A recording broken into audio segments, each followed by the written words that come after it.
I'm delighted to introduce the first guest lecturer for this Introduction to Psychology course, Dean Peter Salovey. Peter is an old friend and colleague. Many of you, I think everybody here knows of him through his role as Dean of Yale College. I'll just, in the context of this introduction, mention two other things about him.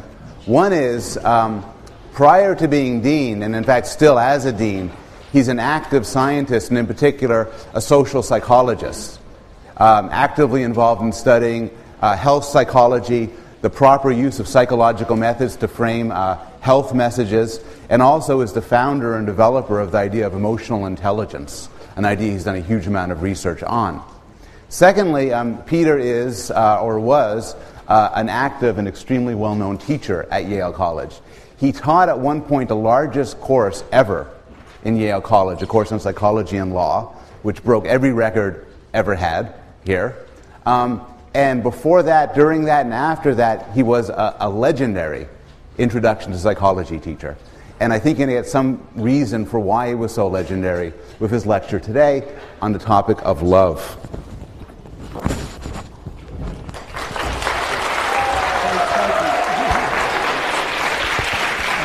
I've got the mic on. Thanks very much. Okay.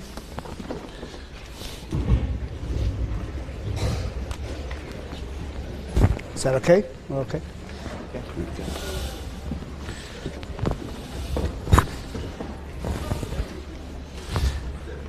Okay, thank you very much, Professor Bloom. It really is a pleasure to come and lecture to you today on Valentine's Day on the topic of love. My main area of research is human emotion, and love is an emotion. It's not one that I study personally, at least not in the lab, and but it is fun to talk about, and it is a topic that lends itself to many social psychological phenomena. It's also great to be able to come in and guest lecture. One of the things I very much miss since serving as dean is the opportunity to teach Psychology 110.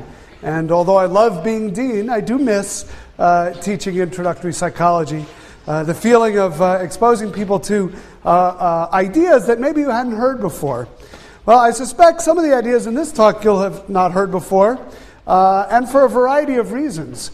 A couple of the things you'll notice is that some of the experiments I'll talk about today are not the kinds of experiments that can be done anymore. They're not considered ethically acceptable, but they were done in the 50s and 60s and early 70s when ethical standards were different, and so we can teach them. We just can't give you the same experiences that some of the college students that we'll talk about today in these studies had. The other thing I will mention is that there is a certain androcentric and heterosexual quality to much of the social psychological research on romantic love.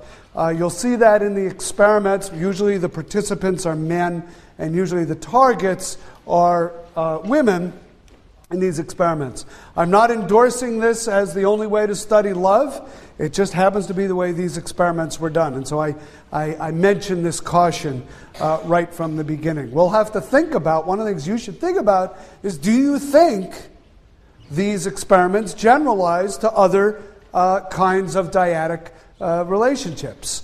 And that's a question that I think you can ask throughout this lecture. Okay, so let's get started. And to start things off, I think what we need to do is consider a definition. I'm going to define what love is, but then most of the experiments I'm going to talk about are really focused more on attraction than love. Who finds each other of romantic interest that might then develop into a love relationship. But let's start with a definition of love, and I'm going to pick a definition from a former colleague, Robert Sternberg, who is now the dean at Tufts University, but was here on our faculty at Yale for nearly 30 years or so. And he has a theory of love that argues that it's made up of three components: intimacy, passion and commitment, or what is sometimes called decision commitment. And these are relatively straightforward. He argued that you don't have love if you don't have all three of these elements. Intimacy is the feeling of closeness, of connectedness with someone, of bonding. Operationally, you could think of intimacy as you share secrets, you share information with this person that you don't share with anybody else. Okay? That's really what intimacy is. The bond that comes from sharing information that isn't shared with many other people. Second element is passion. Passion is what you think it is. Passion is we would say the drive that leads to romance. You can think of it as physical attraction or sex. And Sternberg argues that this is a required component of a love relationship. It is not, however, a required component of taking a shower in Calhoun College. The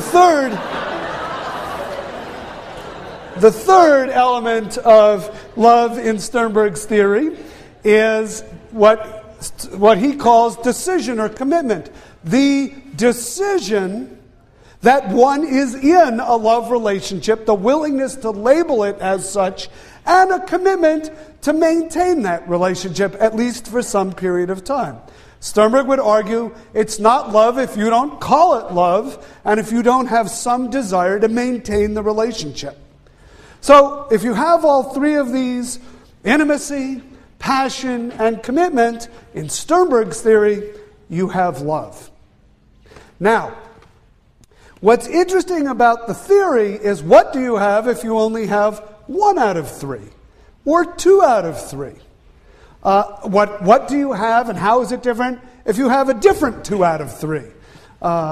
These are what's interesting about this kind of theorizing is it gives rise to many different permutations that when you break them down and start to look at them carefully can be quite interesting. So what I've done is I've taken Sternberg's 3 elements of love, intimacy, passion, and commitment, and I've listed out the different kinds of relationships one would have if you had 0, 1, 2, or 3 out of the 3 elements.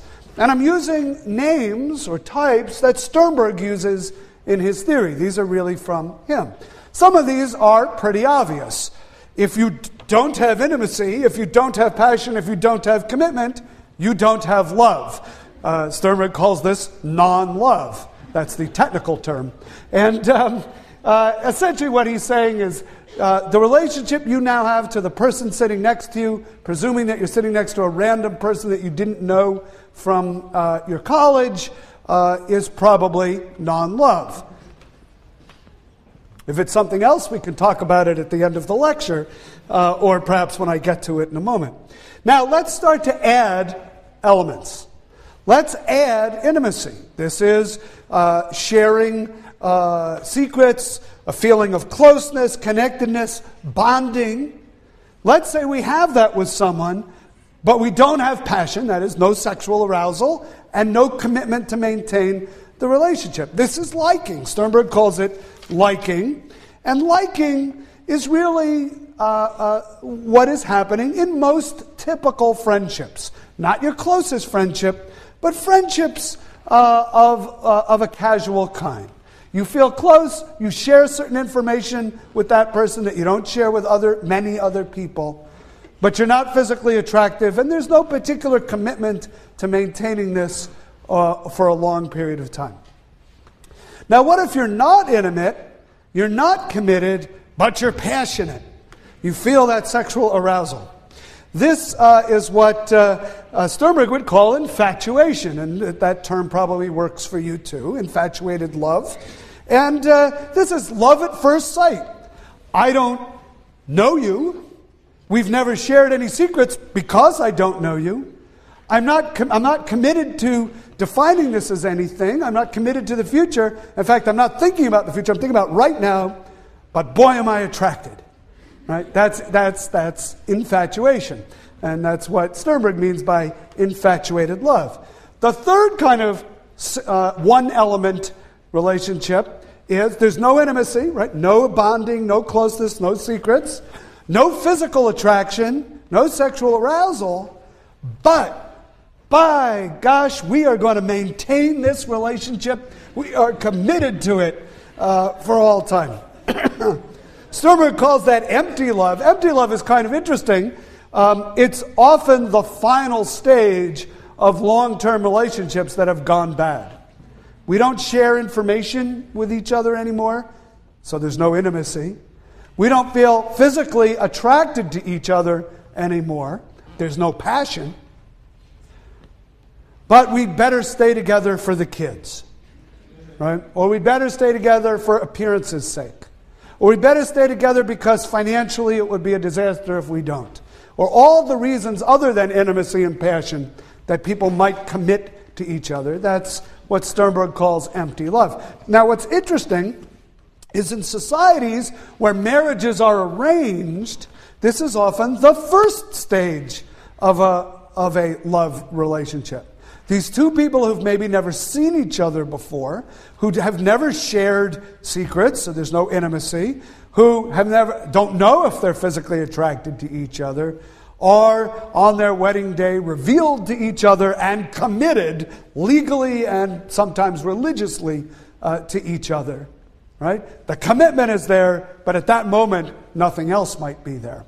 What's interesting, of course, is that such relationships don't seem to have any greater chance of ending in divorce than people who marry for love. But there's a big confound, there's a big problem in studies of those kind of relationships. What might it be? Anybody? What might be the problem in the statement I just made, that these kind of relationships are just as likely to survive as people who marry for love? Yes? Yeah, so they may occur, they're more likely to occur in societies that frown on divorce. They make it very costly, socially costly to divorce. So they may stay together for all kinds of reasons, not always such good ones. All right, now, who was it who sang the song 2 out of 3 Ain't Bad? Is that Meatloaf? Who was it? It was Meatloaf. All right, if Professor Bloom says it was Meatloaf, it was Meatloaf. You're all saying there was a singer called Meatloaf? Meatloaf sang the song 2 out of 3 Ain't Bad. Let's see if 2 out of 3 ain't bad. What if you have intimacy, we share secrets, passion, we feel physically attracted to each other, but we're not making any commitments here. Sternberg calls that romantic love. This is physical attraction with close bonding, but no commitment. Romeo and Juliet, when they first met. This is often the way relationships start. We like each other. I'm physically attracted to each other, to you. I enjoy spending time with you, but I'm not making any long-term commitments here. I'm not even willing to use the L word in describing what it is we have. Right? Many of you might have been in relationships of this sort. That's romance. That's romantic love. Now, what if you have intimacy? We share secrets with each other, but there's no particular physical attraction, but we are really committed to this relationship. This is what Sternberg calls companionate love. This is your best friend. We are committed to sharing intimacy, to being friends forever, but physical attraction is not part of the equation here. This is sort of maybe the Greek ideal in relationships of some kind. All right, what if we have passion? I'm sexually attracted to you, but no intimacy. I don't want to really know that much about you. I don't really share anything of me with you, but I am committed to maintaining this physical attraction to you. Well, that's what Sternberg calls fatuous love. It's a whirlwind courtship. It's a Hollywood romance. It might lead to a shotgun wedding. Maybe you find yourself in Las Vegas and you get married for a day and a half and then realize that this wasn't such a good idea, and maybe your name is Brittany and you're a singer. Well, anyway, you get the idea. That's fatuous love.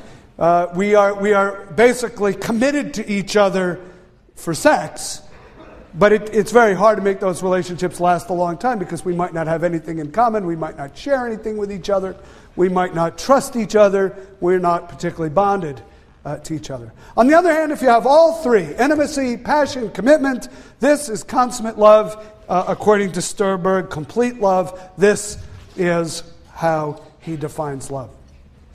Okay, so now you have a definition of love, and you can now, as a homework assignment, sit down tonight and make a list of every person you know by the three elements of love, and just start putting the check marks in the boxes and tallying up your personal love box score. And we don't want to collect those. We don't even want to see those. But you can have fun with that. Then you can ask the other people to do it too, and you can compare with each other. And, if you all survive this exercise, you'll be better for it. What doesn't kill you makes you stronger. That's the idea behind that exercise. All right. Now, the social psychology of love really has been a social psychology of attraction. What makes people find each other attractive? What makes them want to be intimate? What makes them physically desirable to each other? What might lead to a commitment, a decision to make a commitment to make the relationship last? This is just so nice. I'm giving this lecture on love, and the two of you are holding hands here in the front row. It's really, it's just great.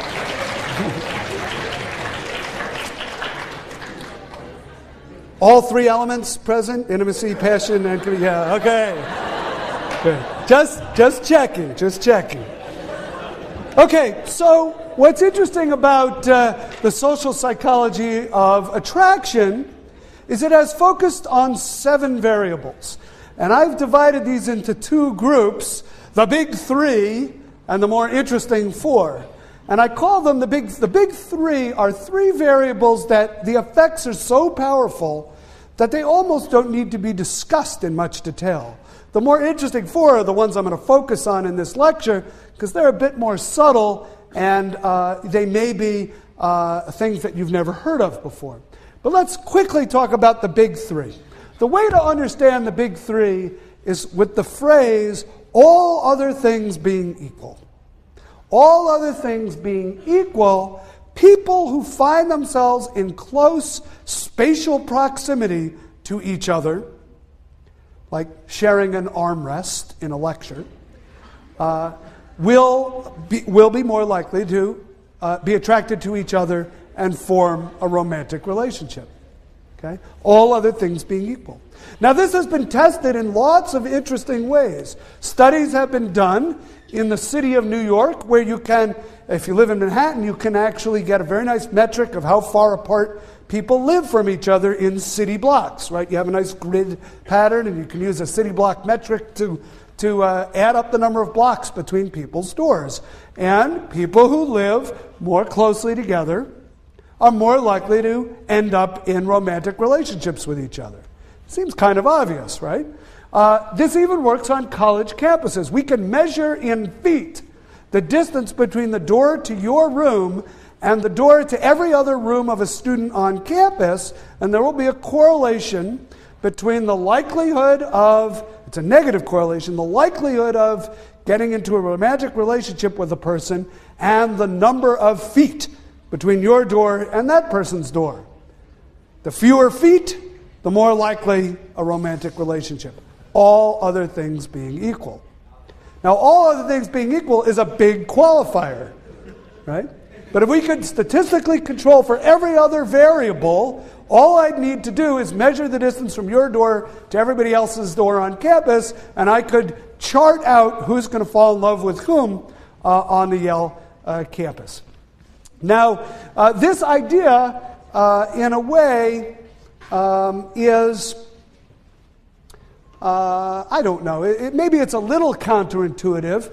There's a kind of cultural myth around the stranger, the person you don't know, who you who you fall in love with, and that is not likely to be the case if it's the person who's nearby. right? And you'll see as we go through the other two big three that there's a kind of repetition of this theme. It isn't the stranger you fall in love with. All right, let's continue down. Similarity. You've probably heard the phrase, birds of a feather flock together. And that's true when it comes to romance. On any dimension that psychologists have measured in these kinds of studies, when people are more similar, they are more likely to find each other attractive. This could be obvious things like height or age, but it also could be things like attitudes toward capital punishment, preference for the Red Sox over the Yankees, right? All of these are dimensions of similarity. All things being equal, the more similar, the more likely you'll find each other attractive. So opposites don't really attract. Birds of a feather may flock together, but opposites don't really attract each other. Now, usually at this point, somebody in the lecture hall raises their hand and says, well, my boyfriend or my girlfriend and I are complete opposites. And how do you account for that, Professor Salovey?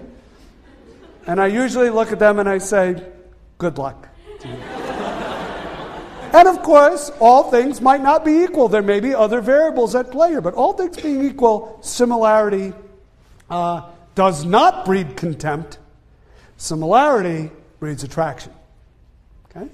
Isn't it interesting we have all of these common sayings that contradict each other, and then empirically some of them turn out to have more evidence supporting them than others. So opposites attract, not much evidence. Similarity breeds contempt, not much evidence. Birds of a feather flock together, yeah, there's some evidence for that idea. Finally, familiarity.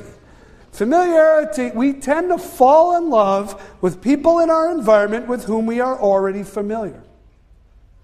The idea that some enchanted evening we will see a stranger. Where are the new blue when you need them? Some enchanted evening you will see a stranger across a crowded room. Right? What musical is that from? South Pacific, very good. You will see a stranger across a crowded room. That's kind of a cultural myth. Of course it happens.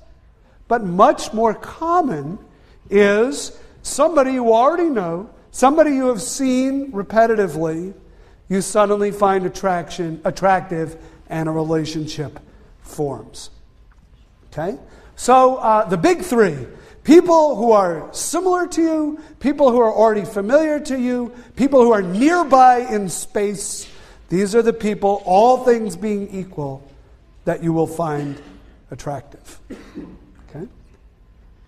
So those are the big three. Those are big main effects. Those are big, easy to observe in various ways in the lab. By the way, the familiarity idea doesn't just work for people. I can show you words in a language that you don't speak. And I can flash those words to you very quickly. And I can later repeat some of those words and mix in some new ones that you've never seen before.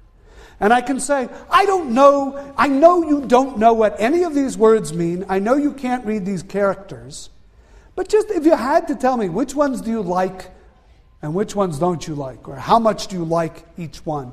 The ones you will like more are the ones you saw earlier, the ones that you already have familiarity.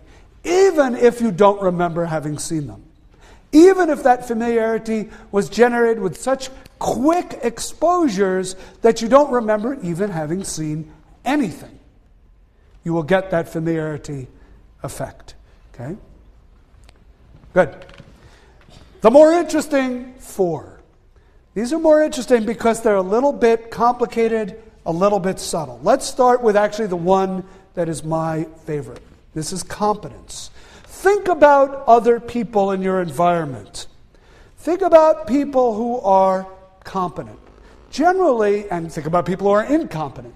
Generally, we are more attracted to people who seem competent to us. Now that isn't very interesting. And it turns out that's not really the effect. Yes, we're more attracted to people who are competent than people who we think are incompetent. But people who are super competent, people who seem competent on all dimensions, they're kind of threatening to us. They don't make us feel so good about ourselves, right? They make us feel a bit diminished by comparison. So what we really like, the kind of person we're really attracted to, is the competent individual who occasionally blunders. And this is called the pratfall effect. That our liking for the competent person grows when they make a mistake, when they do something embarrassing, when they have a failure experience. Okay? You can see this with public figures. Public figures who are viewed as competent, but who pratfall, who make a mistake, sometimes they're even more popular after the mistake. Okay? I think of Bill Clinton when he was president. His popularity at the end of his term, despite what everyone would agree, whether you like Bill Clinton or not, was a big mistake with Monica Lewinsky. His popularity didn't suffer very much. A lot of people in the media would describe him, well, it just shows he's human.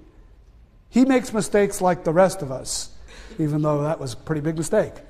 Right? And you can see this even with smaller pratfalls. Sometimes public figures are liked even more after their pratfall. Now, the classic experiment, the classic pratfall experiment is just a beautiful one to describe. It's a work of art, so let me tell you a little bit about it. You're in this experiment, you're brought to the lab, and you're listening to a tape recording of interviews with people who are described as possible representatives from your college to appear on a quiz show. The quiz show is called College Bowl, which I don't think is on anymore, but was on when I was in college. And you're listening to interviews with possible contestants from Yale who are going to be on College Bowl. You have to decide how much, what you're told is you have to decide who should be chosen to be on College Bowl. And you listen to these interviews. Now, what's interesting is there's two types of people. The nearly perfect person and the mediocre person. The nearly perfect person answered 92% of the questions correctly, admitted modestly to being a member of the campus honor society, was the editor of the yearbook, and ran varsity track. That's the nearly perfect person. The mediocre person answers only 30% of the questions correctly, admits that he has only average grades. He worked on the yearbook as a proofreader, and he tried out for the track team but didn't make it. So you see, they're keeping a lot of the elements consistent, but in one case he's kind of an average performer, and in the other case, nearly perfect. Now, which of these two people do you find more attractive in listening to the tape? So when they ask you questions about which person should be on the quiz show, people say the more competent person. But they also ask questions like, how attractive do you find this person? Now, you're only listening to an audio tape. How attractive do you find this person? And the results are pretty obvious. The competent person is rated as much more attractive, considerably more attractive, than the mediocre person. Okay? If this were the end of the story, though, it would be a kind of boring story. And it's not the end of the story. Now what happens is half of the participants in the experiment who have listened to each of these tapes, you only get to listen to one tape, half of them are assigned to the blunder condition. And what happens in the blunder condition is the tape continues, and what you hear is the clattering of dishes, the person saying, "Oh my goodness, I've spilled coffee all over my new suit." Okay? That's the blunder. That's the pratfall. Now you're asked, who do you find more attractive? And look what happens. Your rating of the attractiveness of the competent person grows even higher. The competent person who blunders, this is the person that I love. Unfortunately, the mediocre person who blunders, you now think is even more mediocre. Right? This is the sad irony in these experiments. The effect works both ways. So the mediocre become even more lowered in your esteem. in your regard. Now, I'll tell you a little personal story about my coming to Yale that relates to this experiment. This is one of the most famous experiments in the history of social psychology. I wouldn't quite put it up there. You'll hear maybe later about, or maybe you've already, about Milgram and maybe Asch conformity and maybe Robert's cave. Those are even better known than this, but this is right up there. This is a top 5 experiment. And it was done by Elliot Aronson, who has retired now, but for many years taught at the University of California, Santa Cruz. Name is not one that you need to know. In any case, I came to Yale in 1981 as a graduate student, and I was looking for an advisor, and I was kind of interviewing with a faculty member at Yale at the time named Judy Rodin. Some of you may know that name because she went on later to become the president of the University of Pennsylvania, and now is the president of the Rockefeller Foundation. But I was interviewing with her, and set up a meeting, and what I was trying to persuade her in this meeting was to take me on as one of her students, to be my advisor. And it's about my 3rd or 4th week of graduate school, and I'm pretty nervous about this, and she could be intimidating to a first-year graduate student. And I remember I was holding this mug of coffee, and I was pleading with her, trying to convince her to take me on as her student. I was saying, Judy, I'll get a lot done, I'll work really hard, I can analyze data, I can write, and I'm talking about myself, and I'm swinging, I'm using my hands as I talk, I'm swinging this cup of coffee around, and fairly soon into the conversation, I demonstrated some principle that you've probably learned in your physics class, having to do with an object at rest remaining at rest unless acted upon by a force. Well, the object at rest was the coffee in the cup. And when I pulled the coffee cup out from under the coffee, it landed right on her desk and I watched in slow motion as this wave of coffee just moved from my side of the desk to her side of the desk. She jumped up and jumped back and started moving papers around and really was giving me this look like, why don't you just leave? So I was trying to save the moment as best as I could, and I looked at her and I said, Judy, you remember that old experiment that Elliot Aronson did on attractiveness? She looked at me kind of out of the corner of her eye. I said, well, that was my blunder. Now you're going to like me even more. And she just shook her head and she said, Peter, you know that effect only works if I think you're competent first. Anyway, that was my introduction to Yale, graduate school at Yale. All right, so blundering, only blunder if you're competent first, and it will make you more attractive. That is the pratfall effect. Let's move on. And I'm going to move a little bit quickly through all of this because I want to leave time for a few questions at the end of the lecture. Let's talk about physical attractiveness as number 2 of the more interesting 4. Now, physical attractiveness is one that really bothers us. We don't like to believe that physical attractiveness accounts for much in life. It seems unfair. Except at the margins, there isn't much we can do about physical attractiveness. And when we're not pictured in the rumpus, it can really hurt, So we don't like to believe that physical attractiveness matters. And the interesting thing is if you do surveys of college students and you say to them, rate how important different characteristics are in relationships that you might be involved in, they will say that warmth is important, sensitivity is important, intelligence is important, compassion is important, sense of humor is important, and they'll say that looks aren't important. But if you measure all of those things, let's do it in a different order. If you send everybody out on a blind date, and then you look at, after the blind date, how many of those people who are matched up blindly actually go on a second date? Actually get together again? What predicts who gets together again? Was it the rating of warmth? No. Sensitivity? No. Intelligence? No. Compassion? No. Sense of humor? No. What was it? Looks. So we believe that looks don't matter. And unfortunately, they do. Now, the good news in all of this is the studies that looked at physical attractiveness in this way were just looking at what predicts a second date after a first date. Obviously, what predicts a long-term relationship are probably things less superficial than looks, or at least other things in addition to looks. But it is a great predictor of a second date. And college students, year after year, say, but it's not important.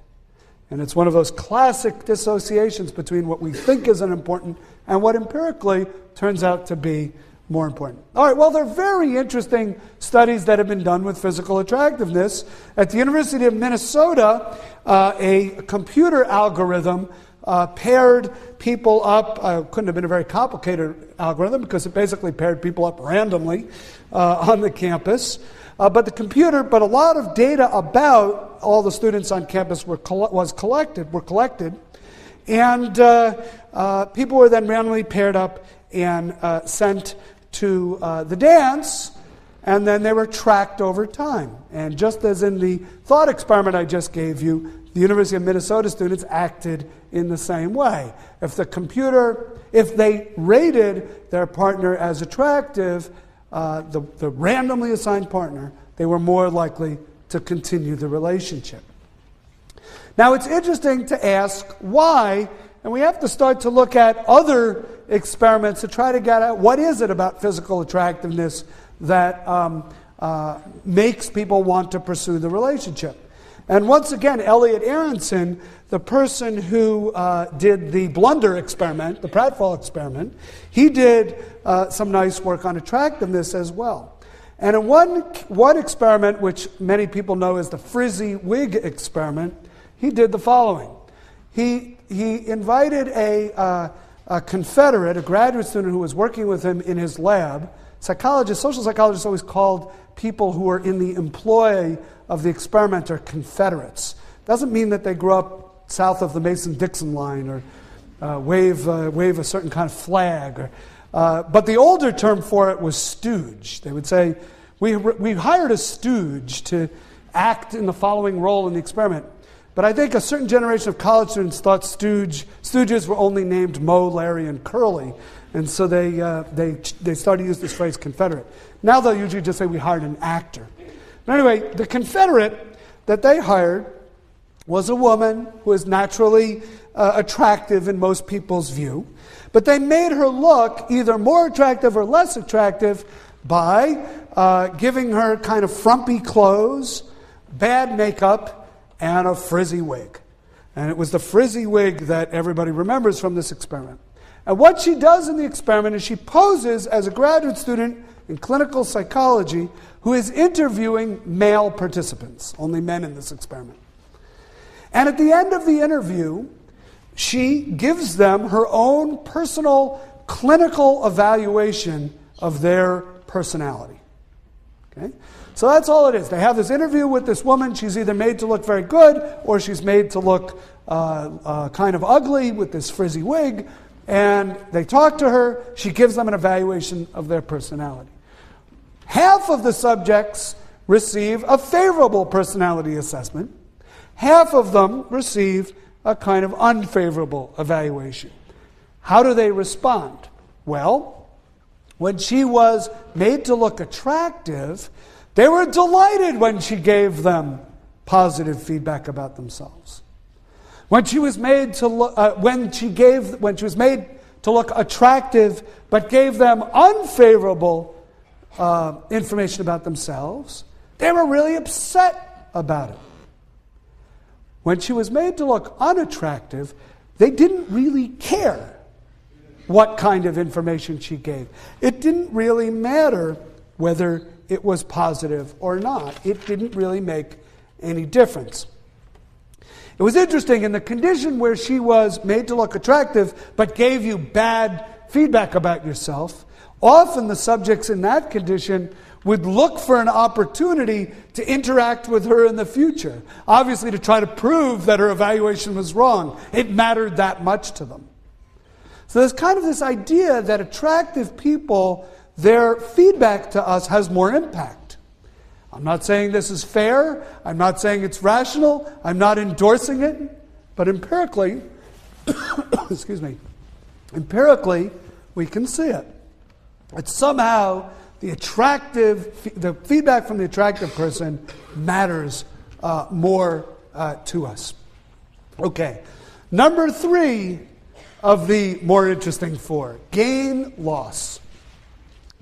This is really a general idea in psychology that we are in a way wired up to be more sensitive to change than to steady states. And you could imagine why that might be true. Change often signals danger or opportunity. And if we're especially tuned in to change, it helps us survive, and it helps us pass along our genes. Okay? So we're more sensitive to change. How does that play out in love? Well, in love, what is very powerful to us is not just that someone always is positive toward us. I love you, I love you, I love you, I love you, I love, right? It wears out its welcome. What's more powerful is the person who was not that positive to us, but over time becomes more positive. The first derivative of their regard for us is positive. Okay? Aronson calls this the gain effect. We are really attracted to people whose regard for us is gaining momentum over time. Okay? And even if over a period of time the average amount of their regard is lower, because they started lower and then got higher, than someone who was always high, it's the ones who were first lower who then went up that capture our attention. The first derivative is more important than just the position of their regard for us, getting better and better. Now what's interesting is there's also a loss effect. People who really hurt us are not the people who have always been negative. The person who every time they sees you, hates you, says they hate you, and accompanies it with an obscene gesture, after a while this person can't hurt you, right? There's a country song that Ricky Skaggs sings that has the phrase in it, "Nothing can hurt you like the person you love." That's what hurts. The person who always was positive, whose regard starts to fade. You can only hurt the one you love, right? You can only hurt the one you love because you are expecting positive feedback from the one you love. And when that turns negative, it's a blow. It's a blow to the solar plexus, right? So you can only hurt the one you can love, but the one who always loves you sometimes has trouble showing you that they love you. The one who didn't really love you that much, but then starts to show you that they love you, that person is a powerful influence on your behavior. Okay, the last set of studies. Have you talked about Schachter Singer's emotion? Okay, so let me describe to you this phenomenon. This is a phenomenon about the misattribution for the causes of arousal. You feel physiologically aroused, but you're not completely sure why, and you have to make up an explanation for it. I think what I want to do, and sometimes that explanation is accurate, but the ones that are interesting here are the ones where you misattribute the cause of the arousal. You make a mistake and think it's love, when it might be due to something else. So let's do a thought experiment. I'm a Yale College student for the purposes of this thought experiment. And I live in Pearson because I need to walk a great distance to Chapel Street, to the Starbucks on Chapel Street. And I have a friend who I don't know that well, somebody who was sitting next to me in class a few weeks in a row, and I said, would you like to go see the New Blue in concert and then get coffee after it Friday night? And she says to me, sure, I would do that. And so the New Blue concert takes place in the Pearson Davenport Theater in the basement there, what used to be a squash court. There's now a little theater. And we enjoy ourselves at the concert. And then I say, let's go to Starbucks and get a coffee. And so we walk that distance from Pearson College down to the York Street gate, over to Chapel Street, make the left on Chapel Street, another block down to High, walk into the Starbucks. And she says to me, I better have a decaf because it's kind of late. I want to be able to sleep. And I say, that's fine, whatever you want. She says, yes, I'll have a decaf double espresso mocha skinny with a, what? What other dimensions are there? Right? A double espresso mocha skinny. Frothed. And I say, okay, fine, I'll have a coffee. And I go up there and I order the drinks. I'll have a small coffee, please, and a double espresso mocha skinny frothed. Except the barista makes a mistake. Did the word barista exist before Starbucks? I don't think so. The barista makes a mistake. The barista uses caffeinated coffee in the drink instead of decaf. Doesn't tell anybody, doesn't tell me, I don't see it. I just come back with my black coffee and my double espresso mocha latte skinny frothed. Except it isn't espresso. It's got 2 shots of caffeinated espresso. I'm sorry, it isn't decaffeinated. It's got 2 shots of caffeinated espresso in it. And I put it down on the table, and we're having this nice conversation, and we're drinking our beverages, and it's about 12:30, 1 o'clock now, and Starbucks is closing, and it's time to walk back to Pearson. And we're walking back to Pearson, and we leave the Starbucks, we make a left on Chapel Street, we're walking up to York, I'm getting a little sleepy, but my friend looks at me and says, I feel a little funny. What's actually happening? Her heart is beating a little faster. Her palms are beginning to sweat. Her breath is coming a little shorter than it otherwise would. I don't know. Is it warm in here? She says, I don't think I've felt this way in a very long time. It couldn't be the coffee. I ordered decaf. What could this be? What? Then she turns and she looks at me. And she says, what a day this has been. What a rare mood I'm in. Why, it's almost like being in love. And it is almost like being in love, except what it really is 2 shots of caffeinated espresso causing a rapid heart rate, an increase in respiration, sweaty palms, but I don't realize, she doesn't realize that's what it is. She turns to the most salient, this is the way social psychologists would say it, turns to the most salient object in her immediate social environment, that would be me, and says she's in love. That's the idea of misattribution. Aroused due to something else, don't know what that is. It's best if you don't know what that is. Or even if you do, mistakenly attribute it, misattribute it to physical attraction, romance, intimacy, passion, and commitment. It's love. All right, now, I don't necessarily recommend that you do this thought experiment in vivo this weekend. Although if you're lonely, you might want to try it. But we can take this idea right.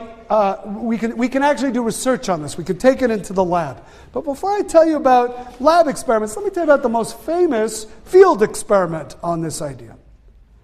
We call this the Rickety Bridge experiment. And there's a bridge at the University of British Columbia that crosses a river that runs through campus. And there's actually two bridges. The rickety bridge is one that's kind of a rope bridge. It's hundreds of feet above the river.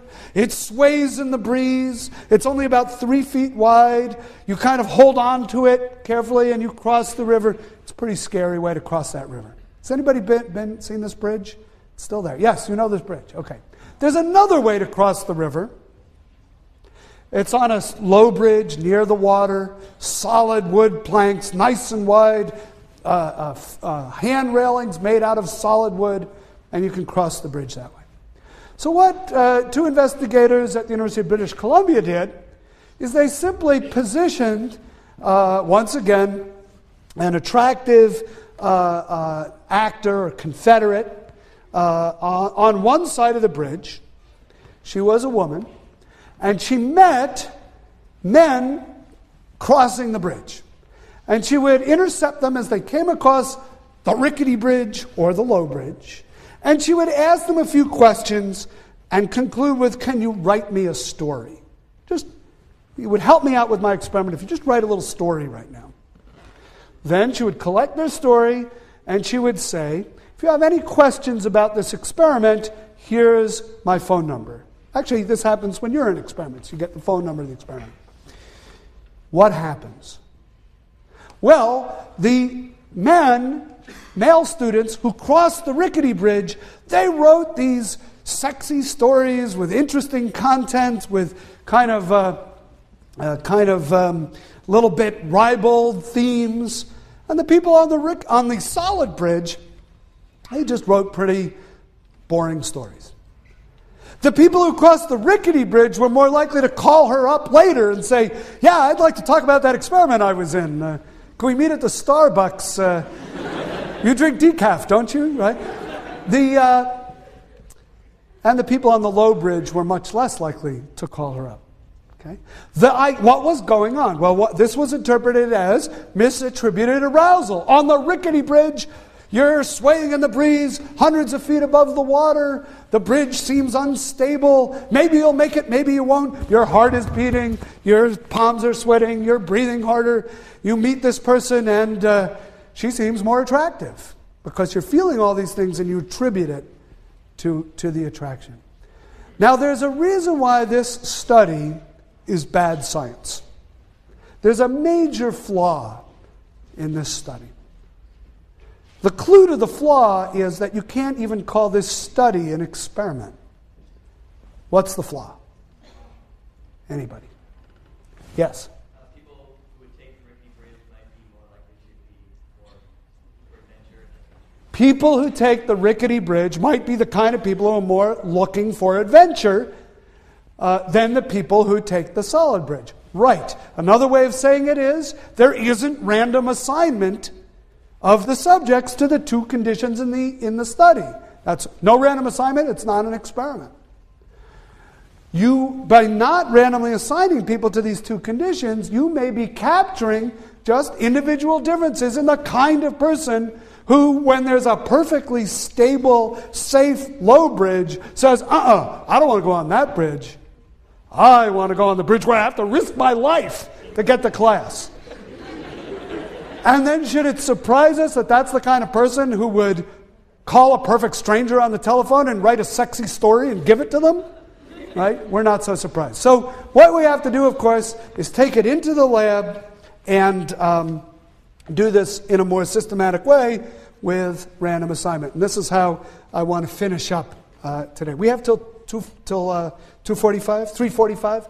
Okay, great. I'll take about 5 more minutes to finish up, and that'll give us some time for questions. So, how do you do this in the lab? Well, you can bring people into the lab, and I can present you with a Confederate who said, let's say you are all in condition 1, everybody on this side of the room, and I can say to all of you, please wait here. We'll begin the experiment in a moment. While you're waiting, please fill out this form. And the form includes how attracted you are to the experiment, to me. I can do the same thing over here. I can give you the form that asks you to rate how attractive you think I am, and I can give you the same instruction with a crucial difference. Please wait here. We will begin the painful shock experiment in a moment. Please fill out these forms while you wait. What happens? The people who got the painful shock instruction are more likely to find the Confederate attractive. Why?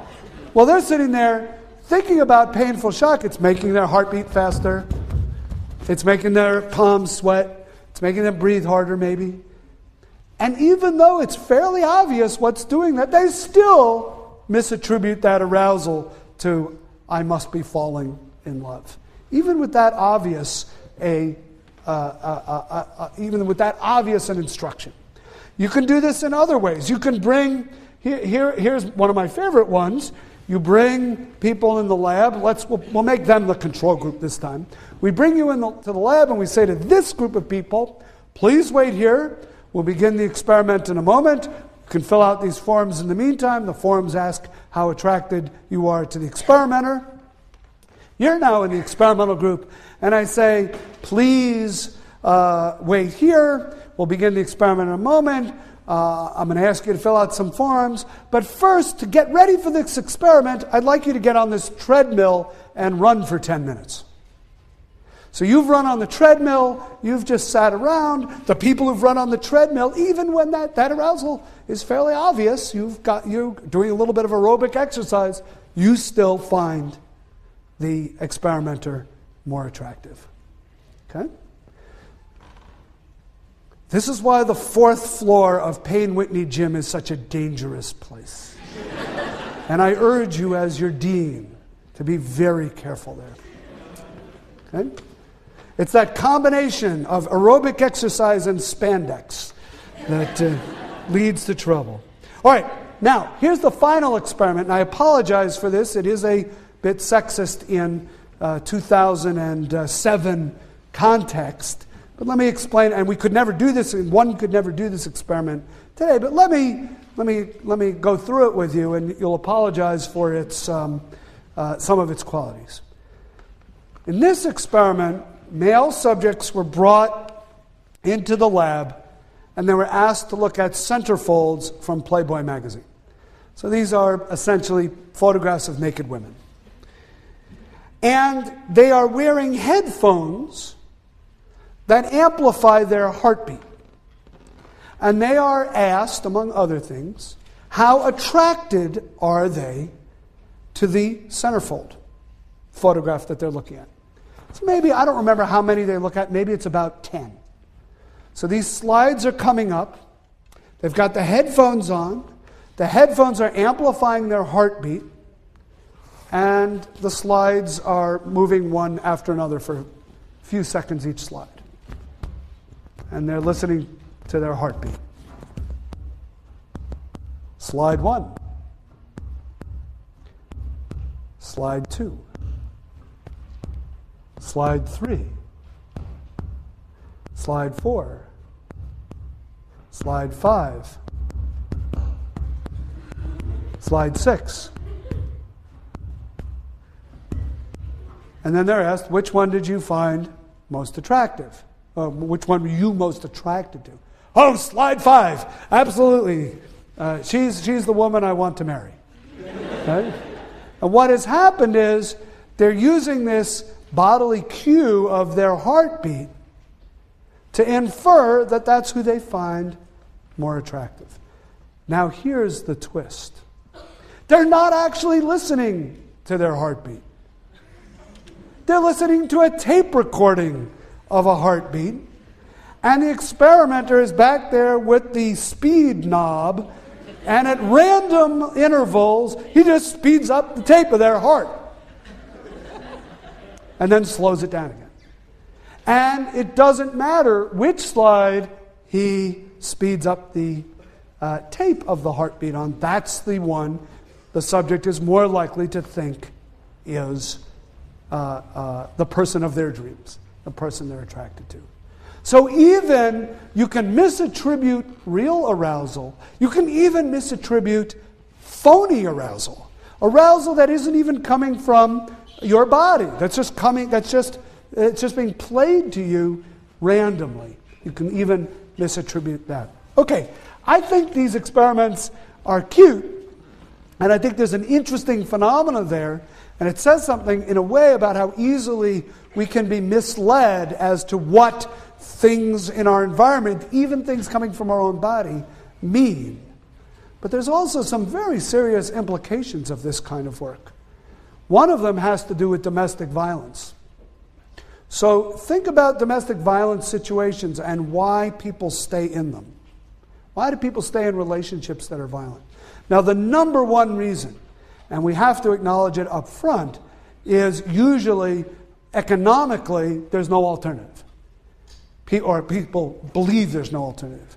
I can't leave because if I leave, I'd be homeless. If I leave, I will starve. If I leave, my kids will starve. Or there'll be danger to my kids. I mean, that keeps people trapped in abusive relationships. And that's number one. But what else might be going on? Sometimes people don't realize that the relationship they're in is abusive. It's psychologically or emotionally abusive. They get into these fights and screaming matches and name-calling and such, even if it's not physical violence. And they feel a certain arousal when that happens. And they misattribute it to, well, he wouldn't be yelling and screaming at me if he didn't love me. Right? They misattribute that what might be anger, what might even be aggression and violence, to an expression of love.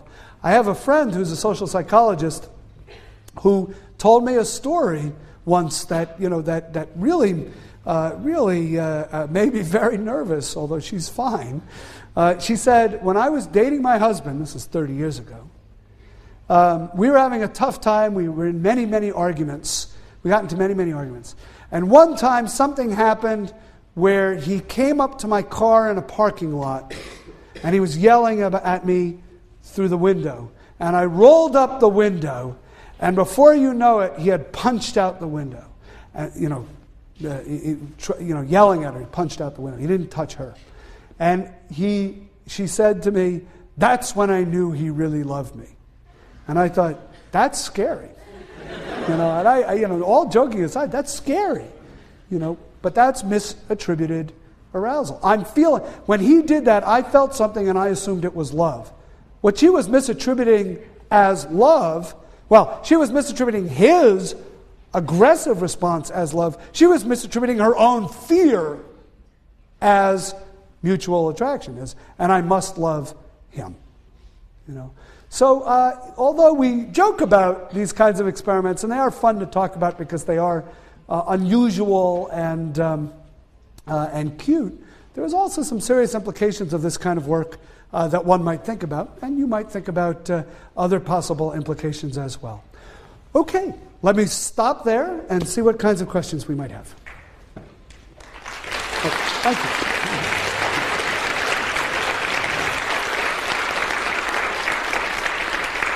Thank you. Thanks very much. That's very kind of you.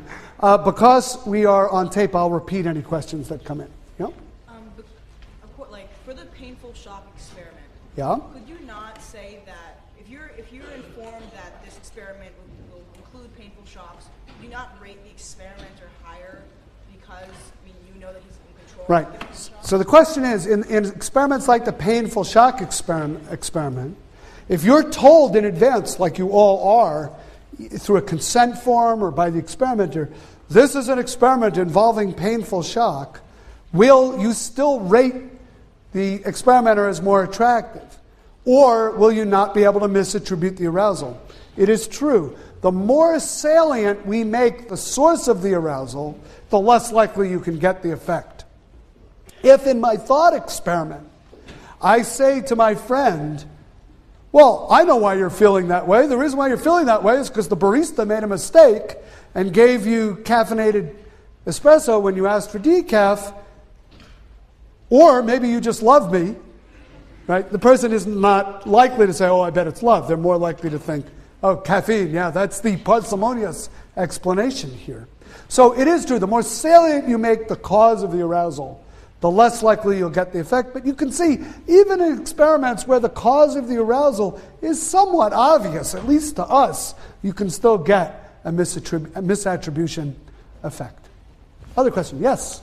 Are the factors that you mentioned earlier, like the behaviors, also factors that affect initial attraction rather than maintenance of relationships? Yeah. So the question is, are any of these factors, like particularly the big three, proximity, familiarity, similarity, do they affect the maintenance of relationships or just the initial attraction? You know, it's interesting. My guess is they affect both initial and maintenance over time. But the literature mostly focuses on initial attraction. We have much richer data on that initial attraction and those initial stages of the relationship. In part because it's a little hard to follow couples over time. And imagine the sort of Heisenberg-esque problems we would get carefully following romantic couples over time and interfering with them to ask questions and make observations. It'd be hard to let this this relationship naturally unfold. So really the focus of many of these experiments is on initial attraction. That's why I always say my lecture is on love. The definition of terms is about love, but the experiments really are much more about attraction than about love. Another question? Yes? Can someone feel consummate love for more than one person? Can someone feel consummate love for more than one person? It's a very good question. It's actually a question that's debated in the literature. I didn't get into it at all in this experiment, in this lecture. But there's an interesting debate going on about love and many other emotions between people who take a kind of evolutionary perspective on these states versus people who take what might be called a more socially constructed perspective. And these aren't necessarily so incompatible. But the evolutionary perspective, I think, would argue that you can feel that kind of love for more than one person, or at least it would facilitate the passing on of your genetic material to a larger array of the next generation. You know, so I think the evolutionary explanation is not a problem. But we have constructed a world where in most societies, except for very unusual polygamous societies, the belief is that you can't love more than one, right? And so you've got this tension between what might be evolutionarily wired impulses and a kind of social constraints that say this isn't good, this isn't appropriate, this is taboo. And my guess is the result is, yes, you could, but you're not going to feel unconflicted about it. And it's because these two are confronting each other at the same time. How about one more question, and then we'll let you go. Sorry, I saw him first. Wouldn't natural selection favor people who learn all these things and then try to proactively apply it to their own behavior? So he's making the evolutionary argument. Wouldn't natural selection favor the people who take introductory psychology, come to my Valentine's Day lecture, listen carefully to the big three and the more interesting four, and then go out there and put them into practice? It feels a little bit like like we're trying to pass on an acquired characteristic, which is a little bit counter to Darwinian theory. But if somehow, if you could design a proclivity for learning this kind of material, evolution might indeed favor it. I can tell you this much: it would make the several thousand social psychologists in this world very happy and proud of their field if that turned out to be true. Anyway, thank you all very much. Happy Valentine's Day. Thanks.